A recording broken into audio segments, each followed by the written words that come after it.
ശാന്തമായ താമരപ്പൂക്കൾ നിറഞ്ഞ ഒരു കുളത്തിനരികിൽ ഉയരമുള്ള ഒരു കൊക്ക് വെള്ളത്തിലേക്ക് നോക്കി നിശ്ചലനായി നിന്നു. അരികിൽ ഒരു തവള ആമ്പൽപ്പടത്തിലിരുന്ന് സന്തോഷത്തോട് കരയുന്നുണ്ടായിരുന്നു. "എന്തിനാണിങ്ങനെ അനങ്ങാതെ നിൽക്കുന്നത്?" തവള ചോദിച്ചു. "എന്നെപ്പോലെ ചാടി നടക്കൂ, നിങ്ങൾക്ക് വേഗത്തിൽ ഭക്ഷണം പിടിക്കാം." കൊക്ക് മെല്ലെ പുഞ്ചിരിച്ചു. "ക്ഷമ തിടുക്കത്തേക്കാൾ നല്ല ഫലം തരും."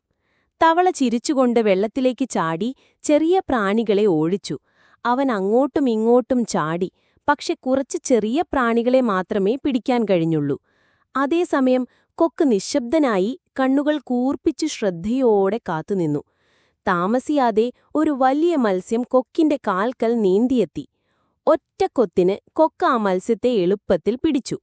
തവള അത്ഭുതത്തോടെ നോക്കി നിന്നു.